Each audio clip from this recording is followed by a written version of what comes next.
ज्यादा कुछ बोलना नहीं चाहते हैं। अचानक मुझे ये लगा कि हमें भी दो चार बात यहाँ करना जरूरी है। इसलिए जरूरी है कि जब हम लोग अपना क्षेत्र में अपना काम में जाते हैं,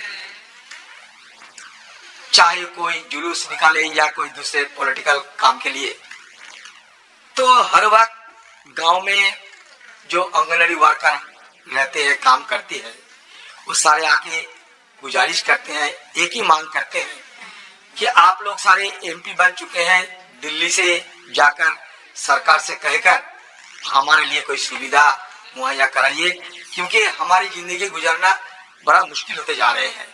हम इतने सारे काम करते हैं, लेकिन काम करने का बावजूद हमें हमारी जिंदगी गुजारने के लिए हमें जो सुविधा मुहैया होना चाहिए, जो रोजगार मिलना चाहिए, जो वेतन मिलना चाहिए, वो नहीं मिलते हैं। तो इसलिए इन लोग बार बार गुहार लगाते थे। तो इसलिए जब मैंने देखा कि हमारे भाई निकेश पांडे ने आज एक बड़ा अच्छा रेजोल्यूशन लाया, तो मैंने सोचा उनकी बात आपके सामने में रखे। उनकी जो उपेक्षा, ये सरकार अगर उनसे ज्यादा ध्यान देंगे तो हम भी बड़ा आभार प्रकट करूंगा। ये जो प्रीतेश पांडे साहब ने जो जिस 5 मुद्दे को लेकर ये रेजोल्यूशन लाए हैं, ये 5 मुद्दे बिल्कुल वाजिब है।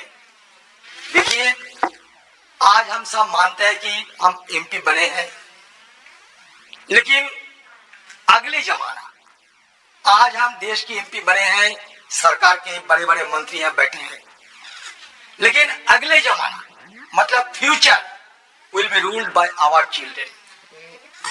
अगले जमाना, अगले दिन, आज की जो बच्चे वो हमारे रूलर बनेंगे।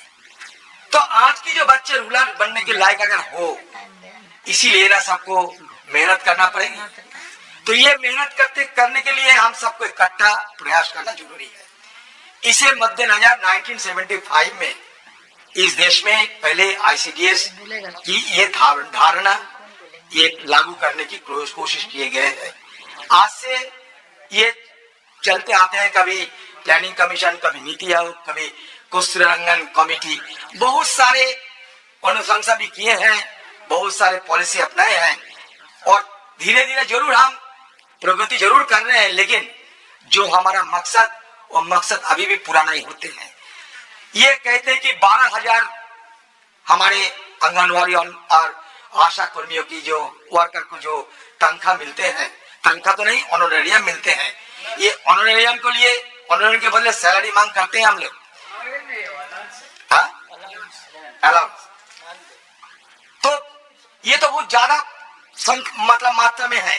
बंगाल में 7,500, 6,000, ये बहुत है। केरल में, मैं तो ये सुन के हैरान थे, केरल में फिर भी 12,000 रुपया देते हैं, बंगाल में 7,500 या 6,000, कैसे चलेगी? आज बाजार में जिस तरीके से सारे चीज महंगे होते जा रहे हैं, ये सबको सोचना चाहिए। ये हमारे घर की ये छोटे छोटे बहनें हैं, इनकी जिंदगी में हम इसको मदद करने के लिए क्या कर रहे हैं? ये सरकार की, सूबे की सरकार की हिस्सा होते हैं, केंद्र सरकार की हिस्सा होते हैं।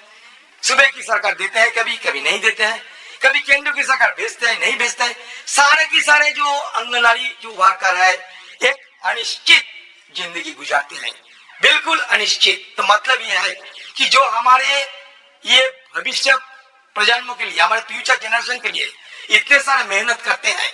और दानिश भाई जो कहते थे कि जो कोविड हुई थी, कोविड संक्रमण के समय ये आंगनवाड़ी वर्कर जो फ्रंट लाइन वर्कर होते हुए अपने जान को बाजी रखते हुए जिस कदर सेवा किए हैं, मदद किए हैं हिंदुस्तान के सब लोगों को अपनी जिंदगी बचाने के लिए, इसको हम सबको तहे दिल से कदर करना चाहिए, तहे दिल से इनको सबके लिए आभार प्रकट करना चाहिए। फिर भी इन लोगों को और बहुत सारे सुविधा से हम क्यों वंचित कर रहे हैं?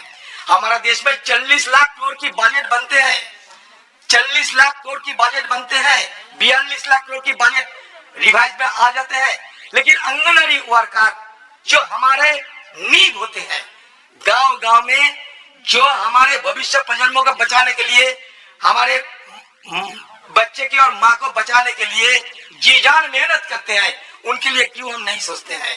इसीलिए जो मांग किए गए हैं ये मांग को सरकार मान ले।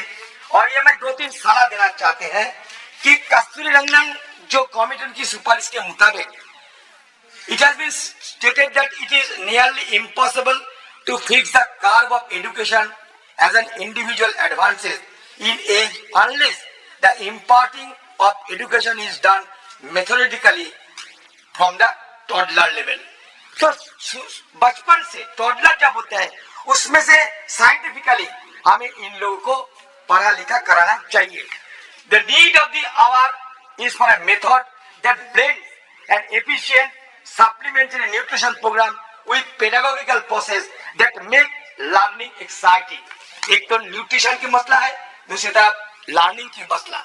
लर्निंग और एजुकेशन को इस ढंग से हमें चलाना चाहिए जैसे कि हमारे भविष्य प्रजन्म, हमारे भविष्य जो हमारे जो बच्चे जिंदगी में कुछ करने के लिए जब उभर के आएंगे तो उनका अपना ताकत हो, उनका अपना दिमाग हो और ये देश की तरक्की के लिए उनकी सहयोगिता हमें बराबर मिलते रहे।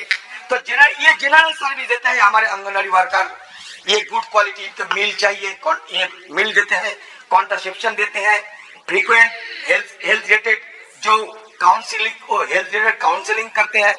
तो फिर भी इन लोगों की बीच में जो ये स्किल की कमी तो है क्योंकि अब तक इन लोगों को अनस्किल्ड वर्कर माना जाता है। तो मैं चाहता हूं कि ये सरकार इनको स्किल्ड वर्कर बनाने के लिए भी कुछ कदम उठाए।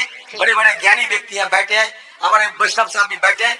ये जो आंगनबाड़ी वर्कर को स्किल्ड बनाने के लिए आप लोगों को कुछ करना चाहिए, सरकार को कुछ करना चाहिए। तो मैं ये सारे मुद्दे को सामने रखते तहे दिल से इनको समर्थन करता हूँ और इसके साथ साथ सरकार को ध्यान आकर्षण करती है ये करने का कोशिश कर रहा हूँ। और ये गुजारिश भी करता हूँ कि आंगनबाड़ी वर्कर को और आर्थिक सुविधा मुहैया किया जाए क्योंकि आर्थिक तंगी के साथ कोई ज्यादा सेवा चाहे भी तब भी नहीं हो पाते। इसीलिए ये रेजोल्यूशन का समर्थन करती है। मैं अपनी वाणी को विराम देता हूँ। नमस्कार।